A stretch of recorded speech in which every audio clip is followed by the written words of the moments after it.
جو اللہ نے نعمتیں عطا کی، حضور علیہ السلام نے ایک صحابی کو دیکھا تو اس کو فرمایا، اس نے کپڑے تھوڑے اس طرح اور پہنے ہوئے تھے، تو فرمایا کہ یہ آپ کے پاس دولت نہیں ہے، تو پاس کی مال ہے، تو فرمایا کہ خدا اپنی نعمت کا اثر بندے میں دیکھنا چاہتا ہے۔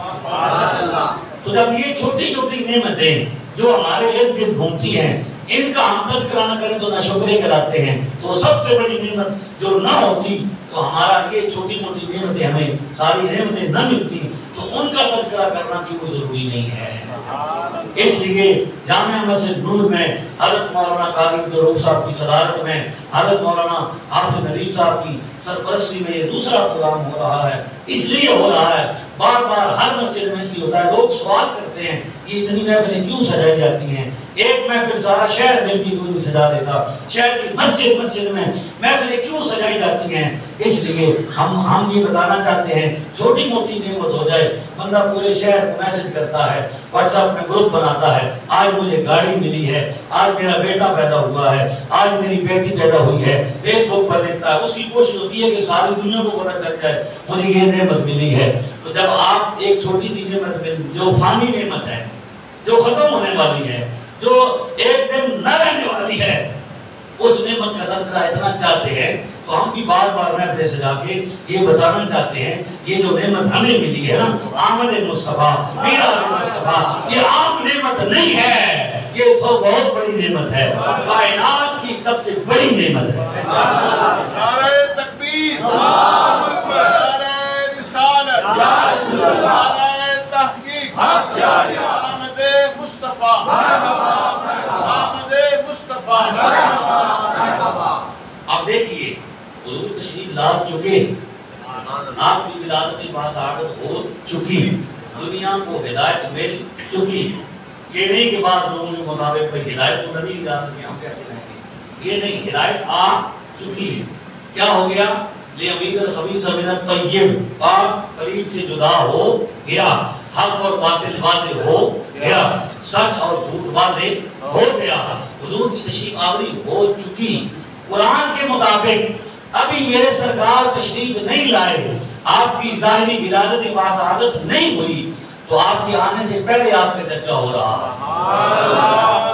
اب دیکھیے کائنات کی کوئی چیز نہیں ہے، سورہ آل عمران کی آیت نمبر 81 کے مطابق اللہ نے انبیاء کی ارواح کو جمع کیا۔ ابھی کائنات کی کوئی چیز ماضی وجود میں نہیں آئی، کائنات کی کوئی چیز نہ زمین بنی، نہ آسمان بنا، نہ پہاڑ بنے، نہ درند بنے، نہ چرند بنے، نہ درخت، نہ نباتات، نہ جمادات، نہ حیوانات، نہ انسان، نہ فرشتے، کوئی بھی ابھی تک مخلوق تخلیق نہیں ہوئی، اور اللہ نے انبیاء کی ارواح کو جمع کر کے ان سے اس بات کا معاہدہ کیا، اخذ علیہم العہد۔ یہ میثاق کا جو تفسیر ابن جریر نے کی ہے وہ کیا ہے؟ اخذ علیہم العہد، اللہ نے وعدہ لیا۔ میثاق کا معنی کیا ہے؟ یہ فریقین کے درمیان ہوتا ہے، ہم اس بات کی پابندی کریں گے۔ اللہ نے انبیاء اور رسولوں کو کی ارواح کو جمع کر کے ان کو فرمایا کہ میں نبوت بھی عطا کروں گا، رسالت بھی عطا کروں گا، اور اس کے بعد پھر میرا محبوب آ جائے۔ لَتُؤْمِنُنَّ بِهِ وَلَتَنْصُرُنَّهُ، ضرور میں ضرور ان پر ایمان بھی لانا اور ان کی مدد بھی کرنا۔ میرے سارے مقرر فرماتے تھے یہ بات، اللہ تبارک و تعالیٰ عالم الغیب، خالق الغیب، خالق ہر چیز کا خالق، پیدا کرنے والا ہے، اسے ایک چیز کے ہونے سے پہلے علم ہے، ٹھیک ہے؟ یہ ہے نا کہ یہ جو کہنا کہ پہلے جو بات کل ہونے والی ہے وہ اللہ کو آج معلوم ہوگی، یہ بات اللہ کا علم ازلی ابدی ہے، قدیم ہے، وہ ذات خود بھی ہے، اس کی صفات بھی، اس کے لیے یہ آج کل کوئی نہیں ہے، یہ چھپا ہوا کوئی نہیں ہے تو مخلوق کے اعتبار سے، ٹھیک ہے؟ اللہ تبارک و تعالیٰ کو اس بات کا علم ہے کہ یہ نبی آخر میں تشریف لائیں گے، میرے اور آپ کے نبی کب تشریف لائیں گے؟ آخر میں تشریف لائیں گے۔ پھر جب اللہ تبارک و تعالیٰ اس بات کو جانتا ہے کہ آخر میں تشریف لائیں گے، پھر نبیوں اور رسولوں سے اس بات کا وعدہ کیوں لے رہا ہے کہ جب آ جائیں ایمان بھی لانا، ان کی مدد بھی کرنا، مطلب کیا ہے کہ جب وہ تشریف لے آئے تمہاری شریعتیں منسوخ ہیں، پھر تم نے ان پر ایمان لانا ہے، ان کا امتی بن جانا ہے، لیکن یہ طے ہے کہ نبی آخر میں تشریف لائیں گے، ہمارے آقا و مولا آخر میں تشریف لائیں گے تو پھر یہ کیوں اس طرح اہتمام کیا گیا؟ فرماتے تھے ایک ہی بات سمجھ آتی ہے، میرے معبود کے ہوتے ہوئے سچے نبی کی گنجائش کوئی نہیں ہے، جھوٹا کہاں سے آ سکتا ہے؟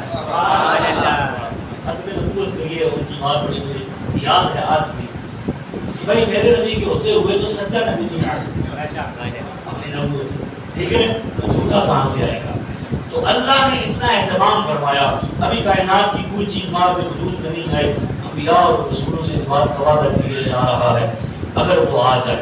اب اس میں ابن جریر الطبری نے لکھا ہے کہ اللہ تبارک و تعالیٰ نے یہ معاہدہ کیا ہر نبی اور ہر رسول سے۔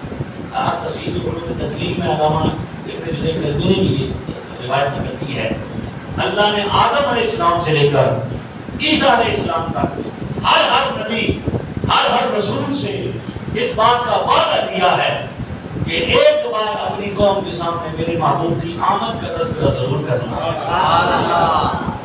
ہر نبی کو اس بات کا پابند کیا گیا، ہر رسول کو اس بات کا پابند کیا گیا، آمد مصطفیٰ کا بیان کرنا ہے۔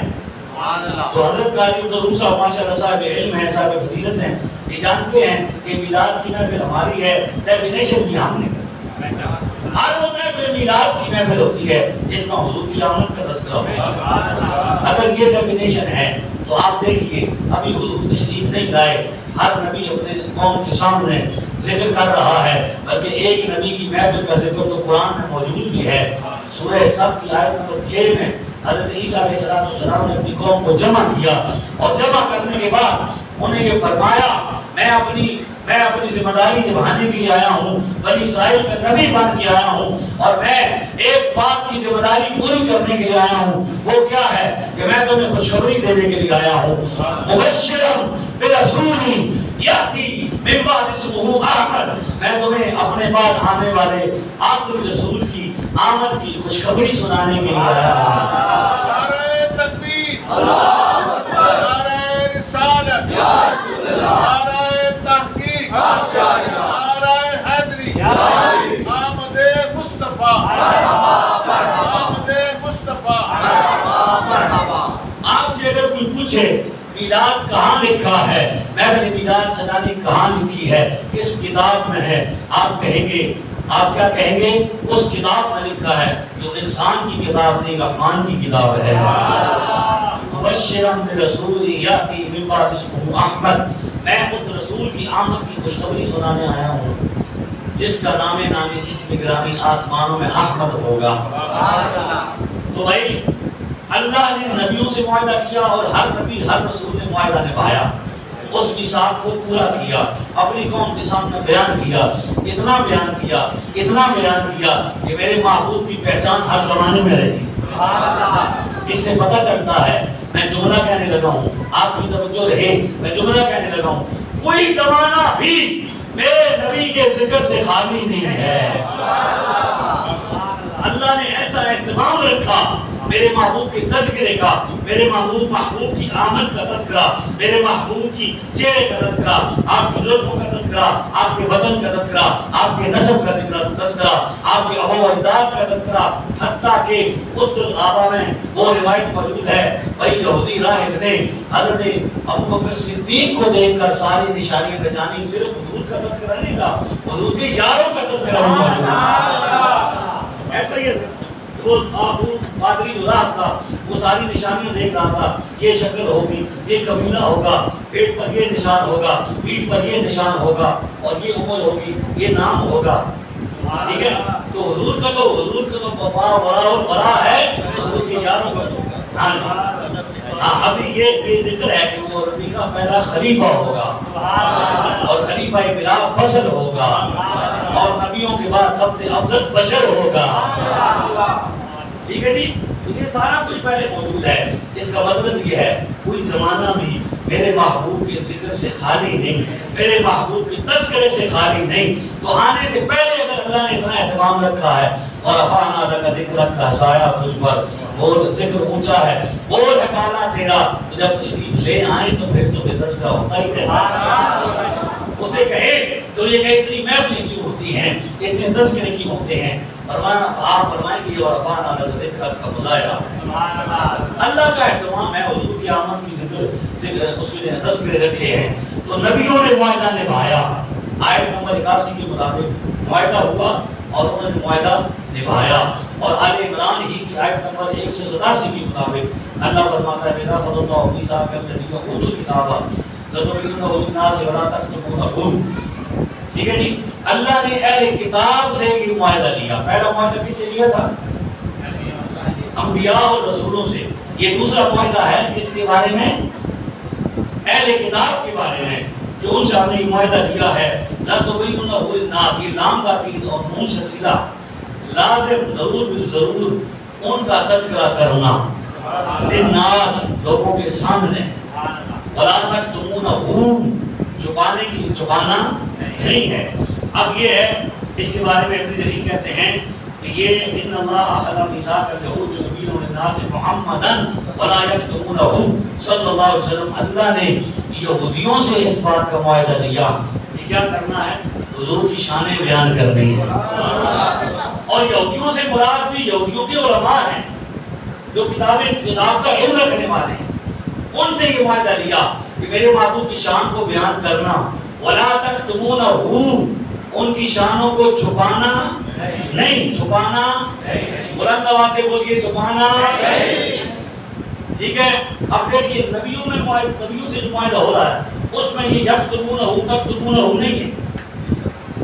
نبیوں سے جب معاہدہ کیا جا رہا ہے اللہ نے وہاں پہ یہ نہیں فرمایا کہ چھپانا نہیں ہے، کیونکہ رب جانتا ہے کہ یہ جو انبیاء اور رسول ہیں یہ چھپاتے نہیں. ہاں، یہودیوں کی باری ہے تو فرمایا چھپانا نہیں. رب جانتا ہے چھپانا یہودیوں کا طریقہ ہے. تو کیا کیا یہودیوں نے؟ فَنَبَذُوهُ وَرَاءَ ظُهُورِهِمْ، رب کے اس فرمان کو بس پش ڈال دیا اور چھپانا شروع کر دیا. لوگوں کے سامنے آمد مصطفیٰ کا تذکرہ نہیں کیا. حضور کی دشمنی میں، عداوت میں جب بھی کوئی عام آدمی آتا وہ پوچھتا یہ توریت میں جس نبی کے آنے کا ذکر ہے، جو آخری نبی ہے، جس کا مدینے میں جن کا جلوہ گر ہوں گے، جن کی یہ علامت ہے، یہ نبی یہ محمد ہے. تو وہ کہتے نہیں یہ وہ نہیں ہے، یہ کوئی اور ہیں. اب نتیجہ یہ ہے، جامع مسجد نور میں جمع اے مسلمانوں، میں نتیجہ یہ دینے لگا ہوں. اللہ نے نبیوں سے رسولوں سے معاہدہ کیا، انہوں نے نبھایا. یہودیوں سے کیا، انہوں نے نبھایا نہیں، انہوں نے چھپایا. پتہ چلا آمد مصطفیٰ کا تذکرہ کرنا، آمد مصطفیٰ کا چرچا کرنا، حضور کی شانیں بیان کرنا یہ نبیوں کا طریقہ ہے، اور چھپانا یہ یہودیوں کا طریقہ ہے.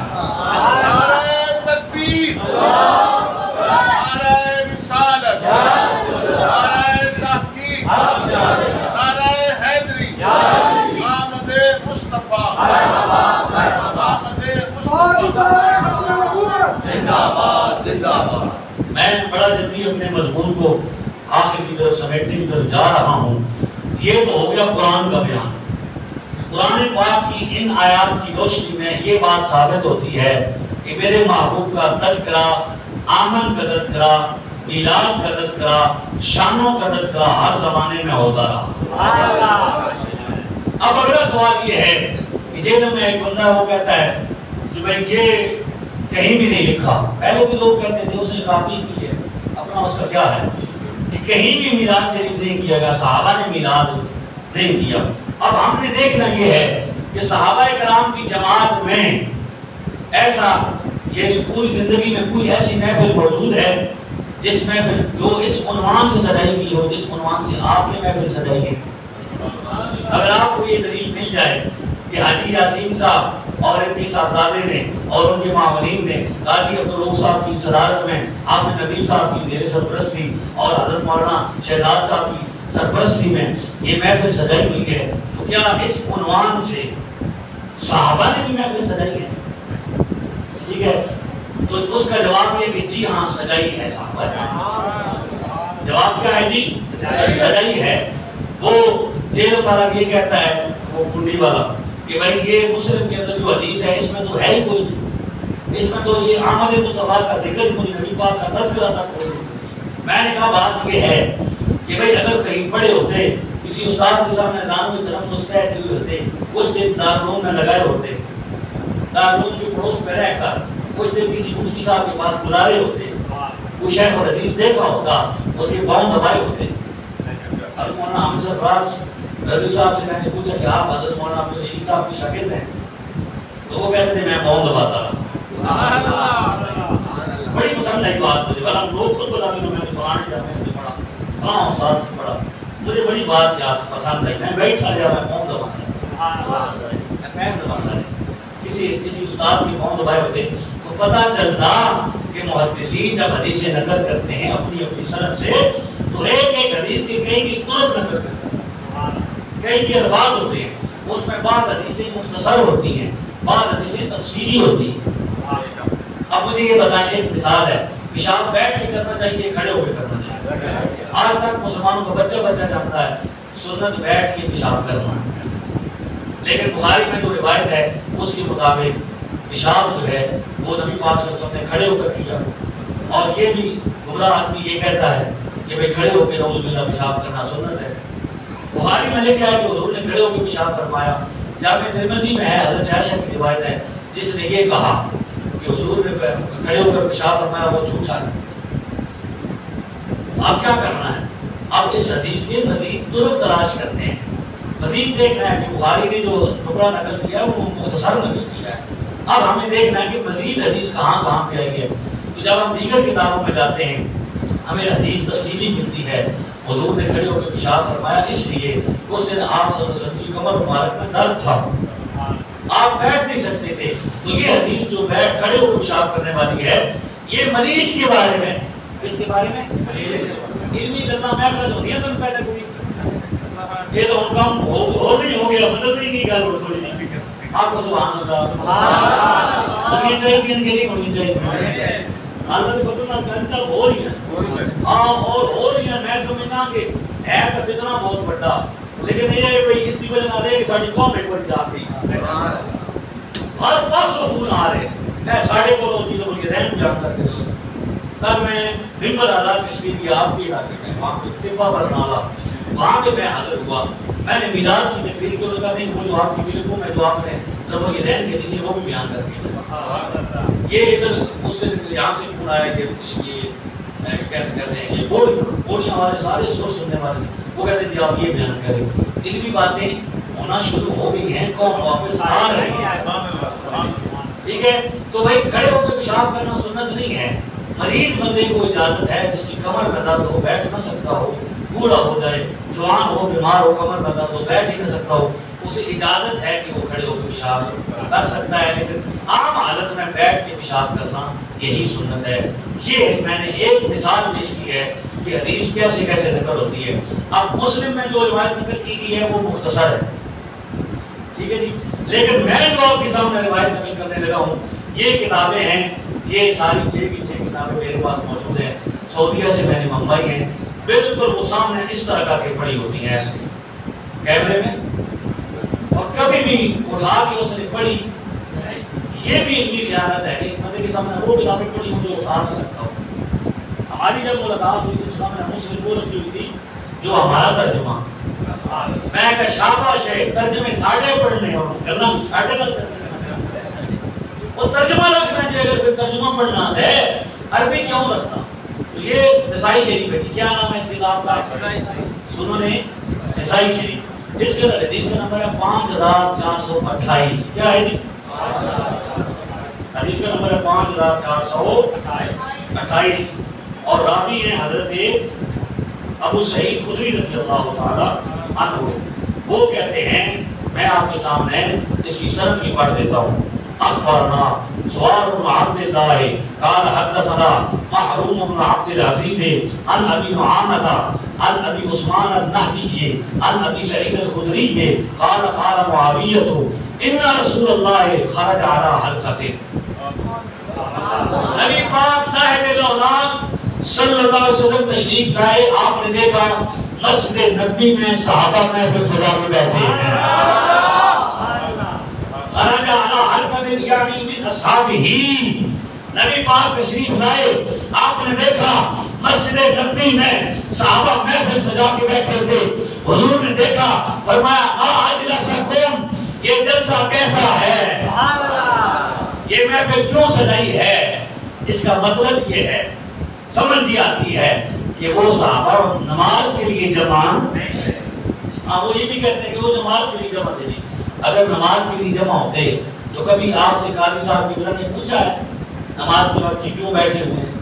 نماز کے وقت تو لوگ نماز پڑھتے ہیں، نماز کے وقت نہیں پوچھا جاتا کیوں بیٹھے ہوئے ہو۔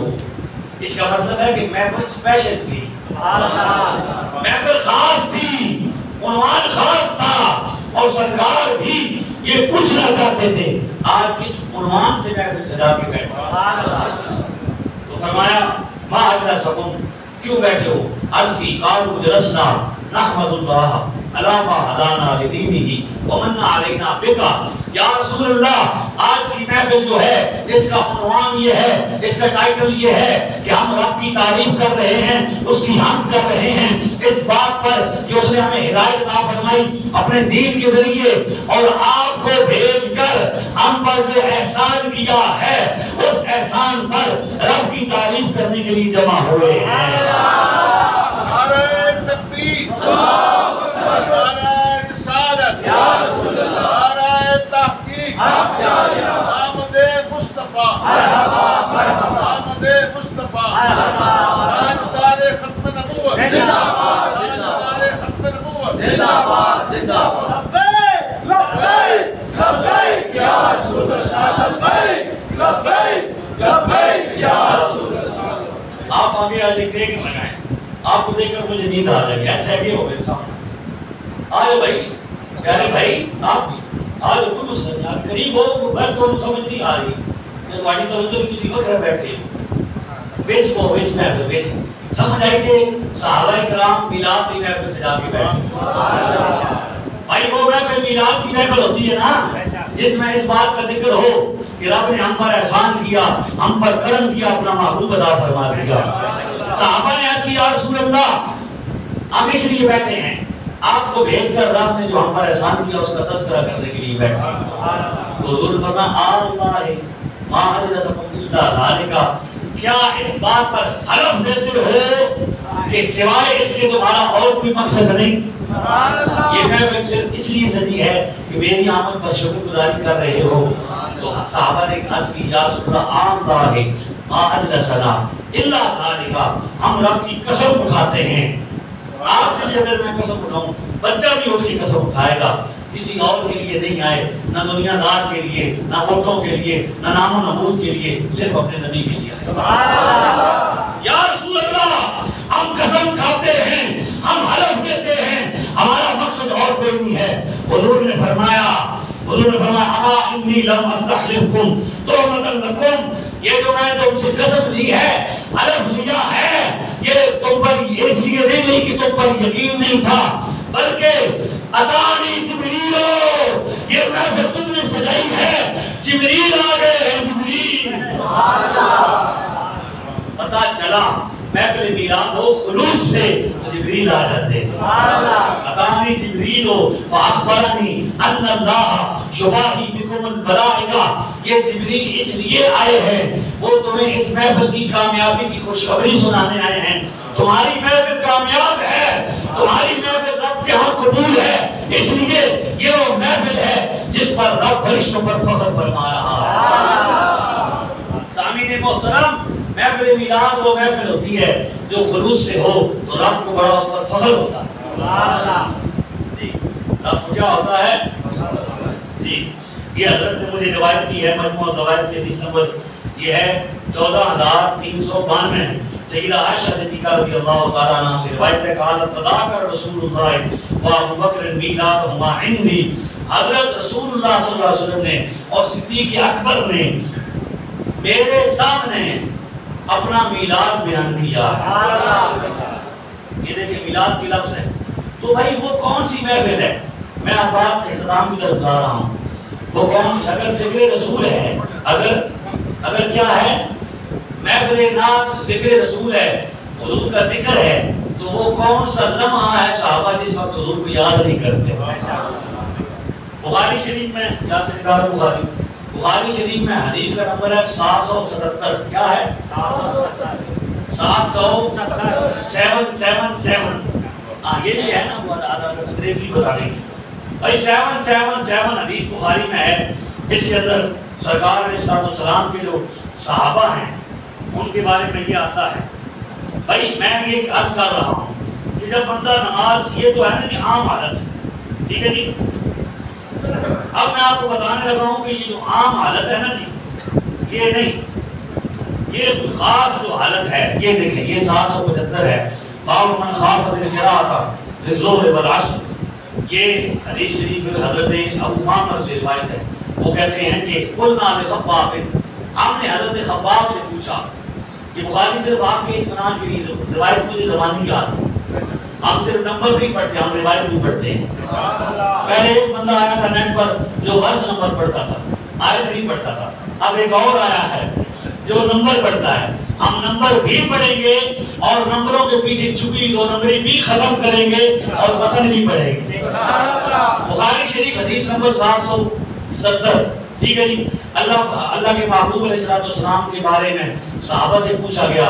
قلنا لخباب اکان رسول اللہ صلی اللہ علیہ وسلم یقرأ فی الظہر والعصر، کیا سرکار ظہر اور عصر میں قرات کیا کرتے تھے؟ سوال یہ ہے قاضی صاحب، کیا حضور ظہر کی نماز میں اور عصر کی نماز میں قرات کرتے تھے؟ صحابی کا جواب سادہ سا سمپل تھا، نعم، جی کرتے تھے. اب پوچھنے والے نے پوچھا من این علمت، آپ کو کیسے پتا چلتا تھا کہ سرور دو عالم ظہر اور عصر میں قرات کرتے تھے؟ صحابی کہتے ہیں باضطراب لحیتہ، سرکار حالت نماز میں جب قرات کرتے تھے ظہر عصر میں، آپ کی داڑھی مبارک کے ہلنے سے ہمیں پتا چل جاتا تھا کہ حضور قرات فرما رہے ہیں. علماء بیٹھے ہیں، آپ نے آج تک یہ سنا ہوگا حالت سجدہ میں نظر کہاں پہ رکھنی؟ سجدہ کہاں پہ؟ جس جگہ پہ سجدہ کہاں پہ. اور بخاری سے بھی میں نے آپ کو حدیث بتائی کہ صحابہ کہاں نظر رکھتے تھے. صحابہ کی سجدہ کہاں کیا تھی؟ بابے بریلوی نے کہا وہ شاہ کے روضہ سجدہ میں سوئے حرم جھکے، اللہ جانتا ہے کہ نیت کدھر کی ہے. بات سمجھے آپ کو؟ صحابہ تو حالت نماز میں بھی سرکار ہی کو دیکھتے رہتے تھے، ان کا کوئی لمحہ بھی حضور کے تذکرے سے خالی نہیں تھا. لیکن نسائی کی 5428 نمبر روایت یاد کر لیں. یہ کیا بات ہے؟ ہم جب بھی کسی متاثر میں بچے سے ملتے ہیں، وہ ہمارے سامنے نمبر پڑھتا ہے، کوئی ساڑھا بھی نمبر پڑھنا لگا ہے. الحمدللہ ہم نے 40 روزہ چھٹیوں، گرمیوں کی چھٹیوں میں تربیتی کورس کرایا اور 87 بچوں کو ہم نے پوری نماز یاد کرائی، نماز کے دلائل یاد کرائی. ہماری کتاب مسائل نماز احادیث سیاست کی روشنی میں، ٹھیک ہے جی. اس میں ہم نے کیا یاد کرایا. سرائے نبیر میں نے جب یہ کتاب وہاں پہ تھا جب لکھی تھی تو ایک بندے نے مجھ سے کہا کہ جلوس کی میں قیادت کرتا ہوں، یعنی میرے ذمہ ہوتا ہے سارا انتظام، تو میں آپ کی یہ کتاب 1000 تقسیم کروں گا. 100 روپیہ اس کی قیمت تھی، 1000 کا مطلب کیا ہے؟ 1 لاکھ. تو میں یہ کتاب تقسیم کروں گا لنگر کے طور تاکہ لوگوں کو پتہ چلے کہ ہماری نماز کی دلائل کیا ہے. لیکن کیا ہوا، 2 دن پہلے مجھے فون آیا، وہ جناب 3 من گوشت اور بتانا پایا گیا، 3 من گوشت اور بتانا پایا گیا. اس لیے اس طرح بھی خبر لگی کہ 70 من گوشت تو پتہ نہیں 300 من حلوہ تقسیم کیا گیا. ٹھیک ہے جی. کھا کے نہیں رہتی دیکھ لیا ہم نے دھار مانگے ہوئے فوری لے گا. ٹھیک ہے، میں نے کہا ٹھیک ہے کوئی بات نہیں، تسی گوشت بتا دو. گوشت بن گیا. اللہ جانتا ہے مسجد میں بیٹھا ہوں خدا کی قسم کہ 2 سال دن پورے ہو گئے. مجھے فون آیا کہ 10 بچے جو ہیں ہمارے فوراً مجھے دین کرنا شروع ہو گئی، نماز ان کی بدل گئی ہے، آپ فوری آئیں، کتابیں لے کر آئیں اور درس دیں یہاں پہ تاکہ ان بچوں کو جواب دیا جائے وہ ہمارے پورے محلے کو خراب کریں. میں نے تسی گوشت بتا رہا ہوں، ٹھیک کرو. ہاں پھر 300 کتاب تقسیم کی. کتنی؟ 300 میں بڑی کتنی ہزار. بات سمجھ آئیے؟ وقت اب ہے، اب وقت ہے کہ دلیلیں یاد کریں. میلاد کی دلیل ایک جو میں نے بتائی قرآن کی آیت جو ہے صف کی آیت نمبر 6، اور دوسری کیا بتائی ہے؟ نسائی شریف کی حدیث نمبر 5428. کیا ہے جی؟ آپ کھڑے ہو کے بتائیں میلاد شریف کہاں پہ لکھا ہے صحابہ نے میلاد منایا؟ سنن نسائی شریف کے حدیث نمبر 5428. ٹھیک ہے آپ کھڑے ہو جی کھڑے ہو آپ جی بتائیں سنن نسائی کی حدیث نمبر 58. ٹھیک ہے یہ آپ